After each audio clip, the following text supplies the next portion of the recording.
Hello, my name is Marius and today we'll be talking about 10 life lessons for students. I'm 25 now and spent the majority of my life in institutional education. Now that I'm done with that, I thought I'd share my lessons with you so you can learn from my mistakes.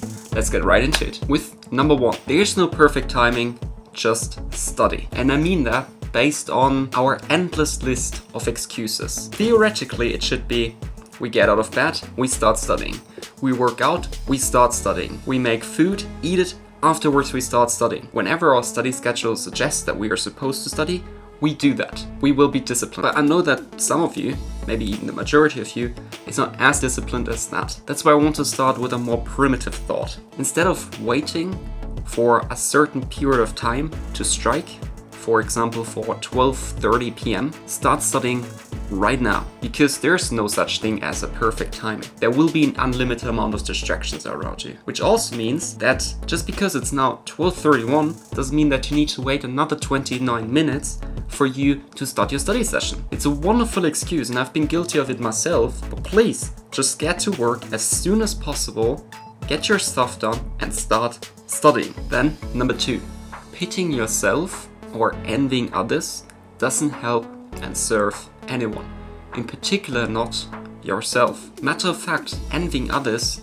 pitying yourself is actually quite toxic behavior because it keeps your self-esteem low. You at that point compare yourself to an alternative reality that is nowhere close to yours, potentially not even attractive, and that is a quite draining act. But without taking actions, you are not actively changing something about your situation. Hence, even though it's an important thought, it's taking energy away from you. And the same thing happens when you envy other people and when you pity yourself. In particular, when it comes to pitying yourself, you kind of accept that you are currently in that situation and you can't do anything about it. That is completely untrue. Even if it's micro changes, you can do something about the situation you're currently in. You're never stuck at just one place. So instead of pity and envy, focus on gratitude, compassion, and taking action. Which leads me to number 3. Results matter more than excuses. They matter way more than excuses. We most often, in particular if we pity ourselves, have some form of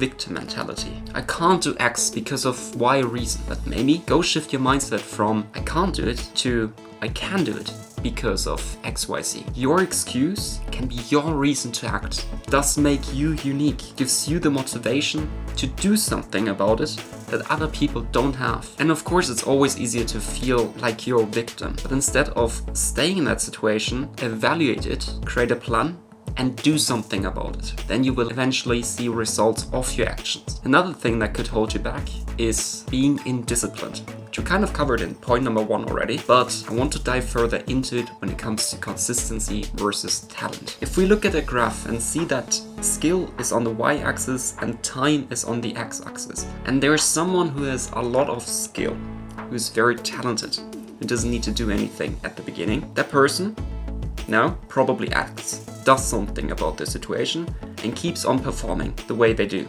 Now someone who starts at the lower bottom needs to work their way up, needs to struggle, needs to endure pain, needs to learn how to even get to the point where the talented person is already at. The thing is, that could theoretically happen. Just imagine a person, and you probably have that in your class right now, a person who barely does anything for their exams, for their tests, but still performs at least moderately. Well, the person is very talented, but they also will never learn to study. Well, you, me included, because we're not naturally gifted, need to do a little bit more about our situation, need to learn more, need to study more, need to learn how to study in the first place. And this gives us a skill that we can then later on use to even surpass that person. In particular, if that very talented human being doesn't do anything about the situation, just kind of stays where they're at and is comfortable there. They're getting moderately results in their tests, exams. Well, you need to beat yourself up every single time to study, to do something. So the longer period, the more effort you put in pays out.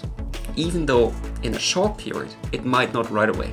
That's why right now you might not get the results you want, even though you are studying quite a bit. Just keep on doing what you're doing. In the long run, it will work out. Let's move on to number 5 now.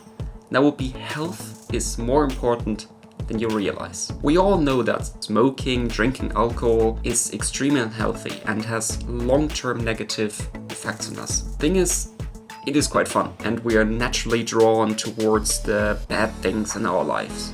For example, also fatty food. We just like it. The taste of it, it's yummy, sugary sweets, delicious, great, and so on. And even though we are aware of the negatives of it, that it comes with a long-form disadvantage, we ignore that. And I don't want to talk to your conscience right now and be like, change your mindset because you one day are going to die. I know that you won't change it because something is gonna happen 70 years from now, in 30 years from now, whenever. No, you want immediate change, don't you? So here's a mindset shift that can help you right away. As soon as you cut out sweets, as soon as you cut out alcohol, as soon as you cut out fatty stuff, go work out instead. Take care of some form of diet. Eat some greens, bit of protein, and do the healthy things the experts and so on are telling you. You will, in the short term, feel better. You gain more confidence just by feeling comfortable in your body. So there are long-term as well as short-term disadvantages. By eating slightly better, you kind of cover those two things up and feel way better right now as well as in the future. And speaking of the future, we might be thinking about our career, which leads me to point number 6. And that would be materialistic things matter less than you realize. There is a study out there where elderly people have been asked what do they regret most in their lives. Top 5 things were: I wish I had the courage to live true to myself and not the life that others expected me to live. Number 2, I wish I hadn't worked so hard. Number 3,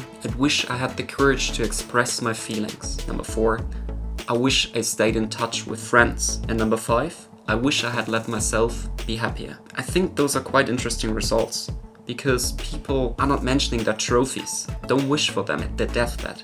They want their loved ones around them. Career is important, don't get me wrong, but it should not come to the expense of your personal happiness, at least long-term happiness. Money itself doesn't need to be a motivation, a reason to act. It can be your own personal reason. So instead of choosing a career based on how much money you will have at the end of the year in your bank account, choose a career based on how fulfilled you are at the end of the year. And of course, if that particular career now also pays well, then jackpot, you're doing really great. But if you're happy regardless of you having money or not, nobody can take that away from you. And now number 7, there will always be distractions out there, so stop listening. Genuinely, anything can be a distraction. We know our phones, they are lovely devices and so on, but there are 1,000 messages potentially going through our feed every single day, 1,000 shorts we could watch right now, 1,000,000 songs we could vibe to and listen to. And beyond that, beyond our phone, there would be a simple eraser on our desk.